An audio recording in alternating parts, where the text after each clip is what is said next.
aka Chat GPT.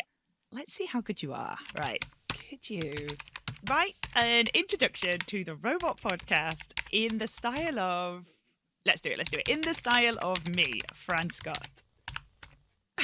Let's see if this works. Hello, dear listeners, and welcome to the Robot Podcast, the show where we explore the cutting edge of robotics and artificial intelligence. I'm your host, Fran Scott, and I am thrilled to guide you through the exciting developments in this ever-evolving field. As technology advances at breakneck speed, robotics and AI have become essential components of our daily lives, from self-driving cars to voice assistants and beyond. But how do these futuristic machines work? And what are the ethical implications of creating intelligent machines? And what impact will they have on our society? On the Robot Podcast, we'll dive deep into these questions and more with insightful interviews with experts, entrepreneurs, and innovators from the world of robotics. So whether you're a tech enthusiast, a curious beginner, or simply intrigued by the future of robotics and AI, the Robot Podcast is the show for you. Sit back, relax, and join us on this thrilling journey into the world of intelligent machines. That was really weird to read, but it really wasn't bad, considering it was all written by ChatGPT, which is an artificial intelligence program. Now, ChatGPT, it's a natural languaging processing tool. And if you don't know, it allows us to have conversations in a human style. It can respond to questions, write letters and documents, and it can even generate computer code. In this new series of the Robot Podcast, we will indeed be exploring the cutting-edge world of robotics and artificial intelligence. We'll be looking at things from healthcare to the environment, from manufacturing to robots working at the extremes. But we will not be chatting about self-driving cars, and we definitely won't be getting into the inner workings of Seri. But if you hadn't already guessed, in this first episode of the new series, we are going to be looking at artificial intelligence, which we all know as AI. Later on in this episode, we will be hearing from our friend of the show, the wonderful Dr. Sami Attia, President of Robotics and Discrete Automation at ABB. And we'll be hearing his thoughts on AI and how it works alongside ABB robotics. But first, we are going to hear from Dr. Kate Devlin. She's a reader in artificial intelligence and society at King's College London. And we had a brilliant chat about this new kid on the tech block and what impact it could have on society. It's been really interesting to watch this rise of ChatGPT. This only happened sort of November last year, and within a month, it had 1 million users actually in less than a week. It has completely changed the landscape for AI. It's a large language model, it's machine learning software, and it draws on online content, and it is able to look at that content, find out what the context is, which is something that's quite new for chatbots, and then if you give it a prompt or a question, it'll generate a response that seems really plausible. It's not always accurate, but it is usually plausible. So I'm dyslexic, and so I can have an idea in my head and I can understand a concept, but sometimes getting that onto paper is the hardest part of the step for me. I see AI as being this tool I can use, but it can never be more creative than me because that's the difference between a human brain, and that's just my opinion. You've stumbled on a topic that goes really deep in terms of philosophy, because there is an area of creativity and AI where that exact question gets discussed a lot. What does it mean to be creative? Where does that creativity come from? Could a machine ever do that? And the thing about these AI models is we don't know what goes on in the black box in the middle. So we know how they're built. We know that we give it input. We know that it generates output. But there's a huge amount of hidden layers, the deep learning part, where we don't quite know what goes on. And sometimes it produces what's referred to as hallucinations. And these can be really interesting, particularly from a creative point of view, because they will give us something that we as humans might never have imagined. However, I do agree with you. This is all trained on human content.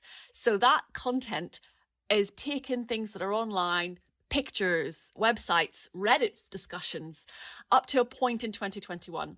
And then they have let the model, the AI, look at all of that, process it all, and it gets an understanding. Of course, it doesn't really understand the content, but it looks for patterns. It sees those patterns, and then it produces something that it thinks is similar to those patterns based on the prompt you give it. So yes, it's really just taking human information and repurposing it. There's that classic phrase, isn't there? The dull, dirty and dangerous jobs that through technology like this can be then offloaded onto machines. Conversely, to what people might think that this takes jobs away from humans, what do you think this will open up opportunity-wise for the living human being? There's no doubt that some jobs are going to be under threat from this. You can already see applications where this is going to be really useful. Things like copywriting and perhaps those coding things where there's quite simple bits of code that need to be written. As it progresses, these could get more and more sophisticated. But there need to be people who are skilled in this still to be able to check what's happening, to be able to test the output that's coming out. There's lots of talk about, will we have prompt engineers in future? People who know how to optimize the prompts that we give these pieces of software so that they return the best answer for us. And we still have a lot of work out there that just can't be automated. One example of that is care work. There's a huge amount of care work needed, and we simply don't have the technology to replace human carers. All those jobs that require that human element still, and we'll see new jobs emerging. Before there was an internet, there was no web designers or web developers. So we will see jobs that arise from the development of this technology as well. Does it actually give us the freedom that we hope it will, or does it just mean that we're still just as busy, just doing different things? The vision people have is either very utopian, where we've suddenly got all of this free time and no one has to work anymore, or they're really dystopian and suddenly everyone's out of a job and we're scrambling to get work and then we're expected to produce more. I think there is a middle line. I think it's not as bad as either of those extremes. But when technology comes along and is disruptive like this, often we'll adapt to it. As a human, it's seen as acceptable, but when a machine does it, it's seen as unacceptable. Yeah, so when we create things, we often base it on things that we've seen. We often base it on previous work that people have done. The thing about the AI models is they can do this at a huge scale and can probably do it a lot better than most of us. So they can adapt very quickly to those new styles and surpass us very quickly. So there definitely are questions there about how that's done, what data it's been trained on, and whether or not they've had permission to do that. Every university in the land was thinking, surely this means the essay is gone now. We're going to have to return to putting people into rooms and forcing them to sit exams, which I think is a really bad idea, because exams aren't an accessible format for everyone and they're more or less based on memory than anything else. What we need to do is come up with new ways of assessing things in a landscape where it's very easy to generate stuff. So we might want to look at bringing work that students do back into the classroom, into the lecture hall, into the seminar room, and getting them to work in groups, getting them to create things together rather than going away and doing it on their own with an AI.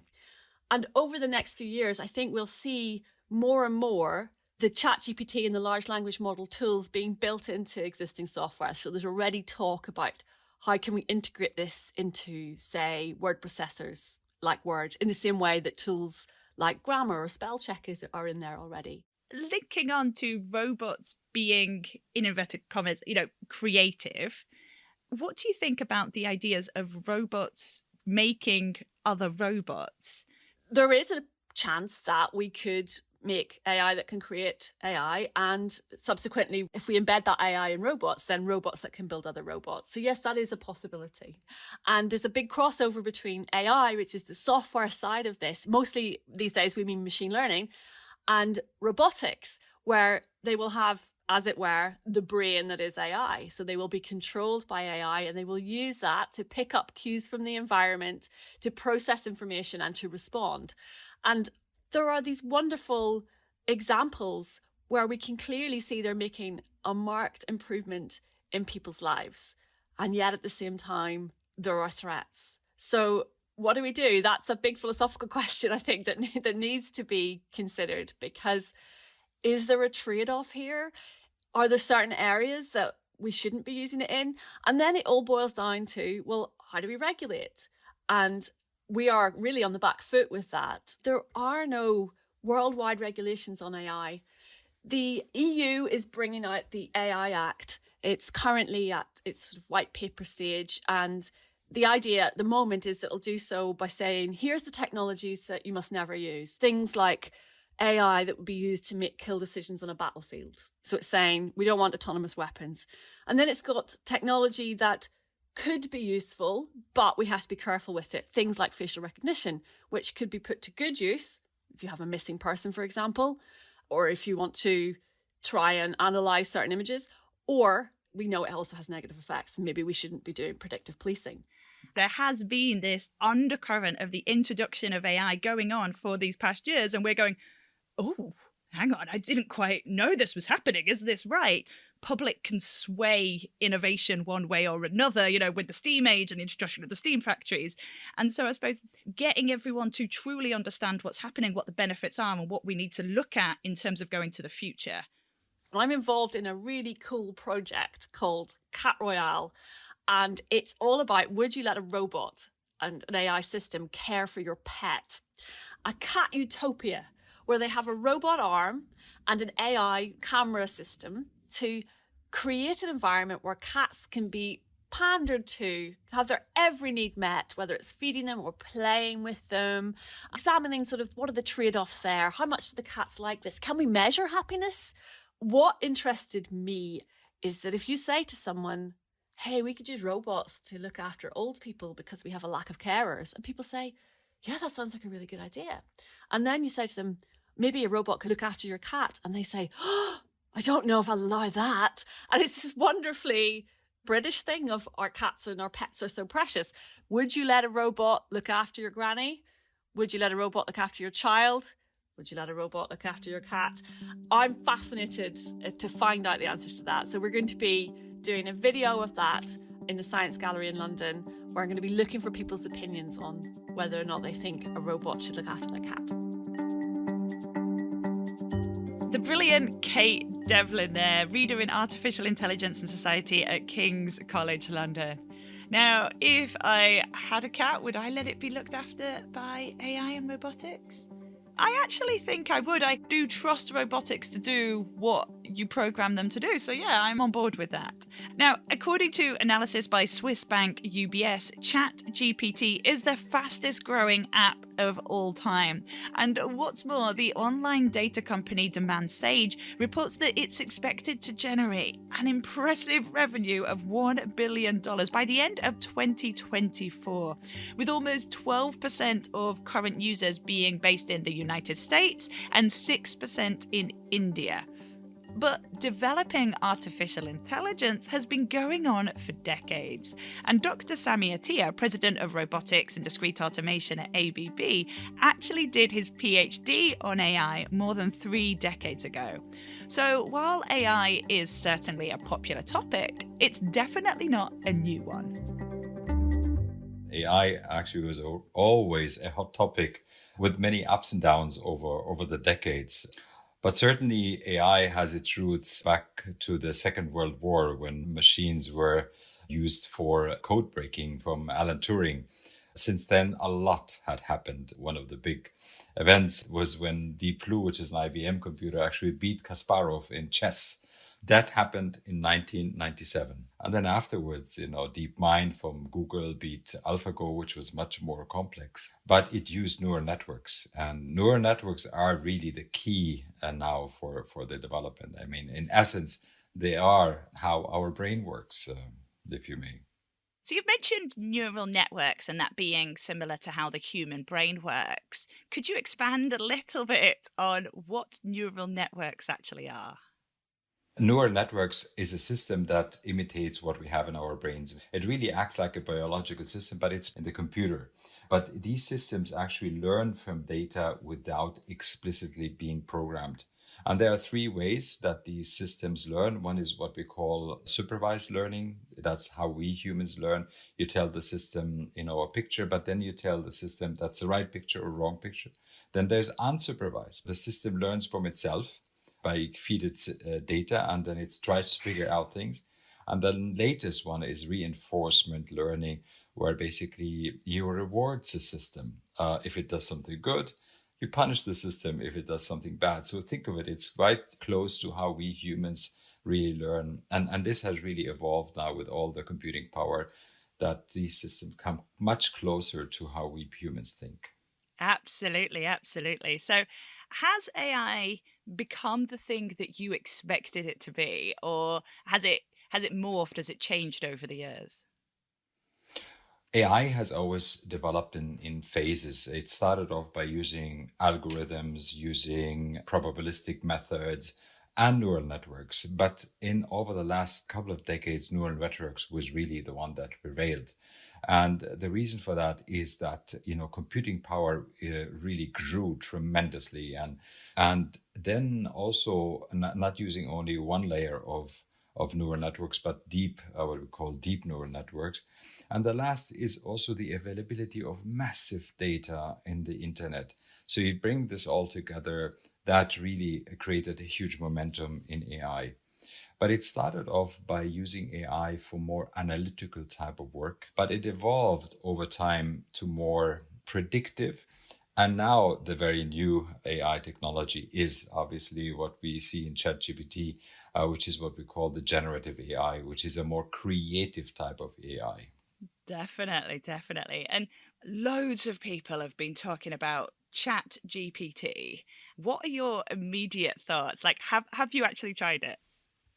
Absolutely. I, I tried it quite intensively, and I use it for many topics. But I personally really think it's a revolution. I've been in this industry now for so many decades, and I've watched it come and go. And ChatGPT, and especially what we call transformers, which is the new technology that ChatGPT is based on, is really groundbreaking, and it will boost AI to the next level.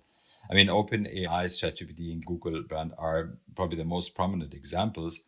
They basically use what they call large language models, and they learn from a huge amount of publicly available data, and the results are just surely impressive. But it also has its flaws. I mean, there are many mistakes we all know about when we chat with it, and also sometimes it says something wrong and it insists on it that it is right, and that is what we call hallucination, and that makes it a tool that we need to use very, very carefully. But Facebook took 54 months to reach 100 million users. TikTok needed 9 months, and ChatGPT reached that audience in just 2 months. So you can see the power Gosh, of it. absolutely. And Chat GPT, it's obviously a form of AI that's becoming used generally in the population. But when it comes to AI, how is that helping you in the world of robotics? So first, robots really excel at tasks humans find difficult. So repetitive, dull, dangerous tasks. And AI makes really robots better at fulfilling these tasks. So I strongly believe that this has a huge potential for productivity and for companies to perform even better. So we have been using analytical AI and many other methods for quite some time, and we see strong results. We already use them in our customers. A good example is quality inspection. I mean, we can make the robot learn to spot microscopic defects in automobile welding, and it is about 20 times faster performing that task than a human being.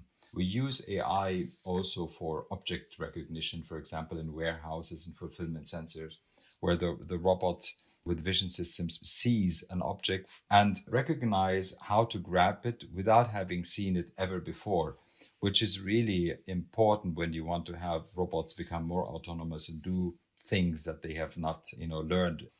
And then one great example is we use it in our mobile robots. These are robots that have wheels and drive around. And we are able now, what we call visual SLAM, which is a 3D vision system using AI. And it will revolutionize how we move goods around the factory and warehouses. And its essence, this system drives around, looks at the environment, maps it, and creates an understanding of where it stands and where it can go. And also then later starts recognizing, is this a human? So I don't put the human in the map because it's going to move away. I will just wait. If it's an object that is more fixed, I would put it in my map. So it really learns as it goes, and it's going to revolutionize how we operate in warehouses. And, a nice example is how we are replicating human skills. For example, Chinese calligraphy.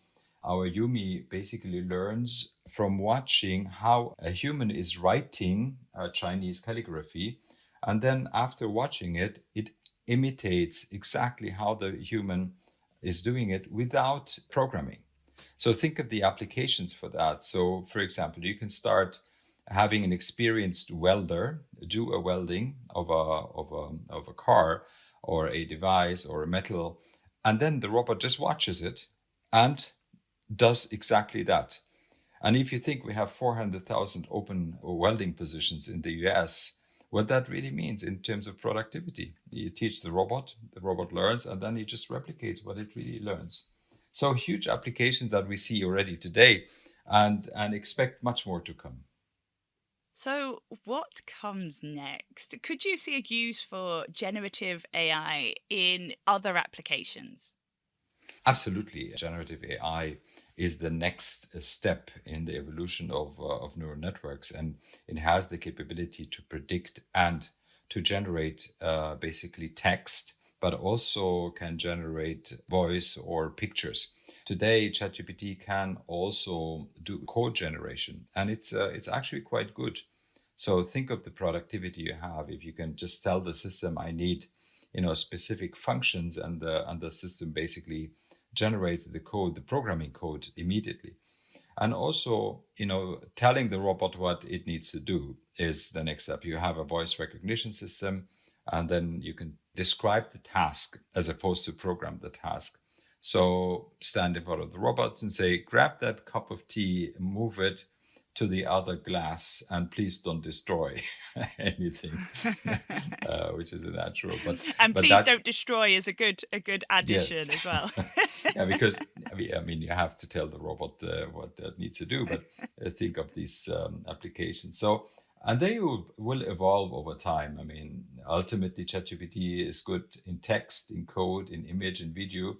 But think of in the future, you can actually have design done with it. You tell the system, I would like to have a design of a house or interior and so on. So big applications. It's very exciting how this field will evolve.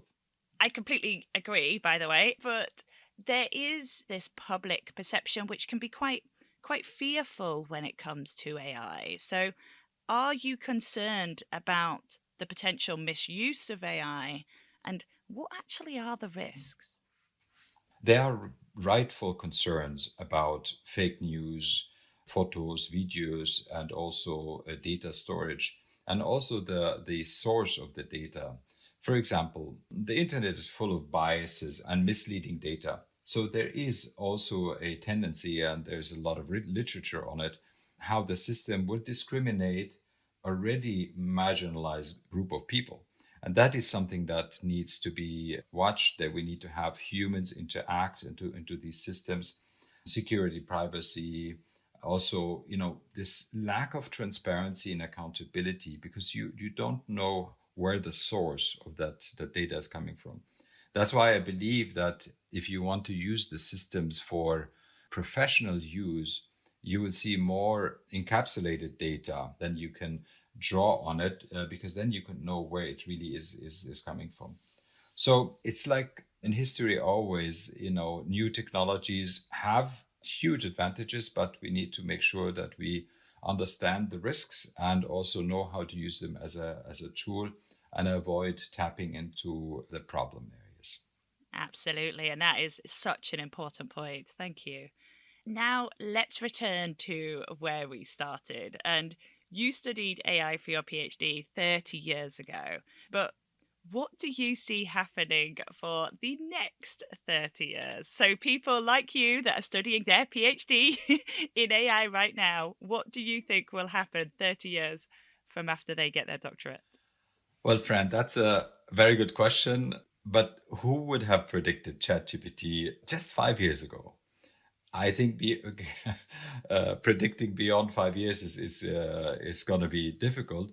But I truly think that it has the huge potential to be a real catalyst for innovation, for new products, for new services, to develop with AI at their heart, particularly in area customer service, internet, and healthcare, and many others.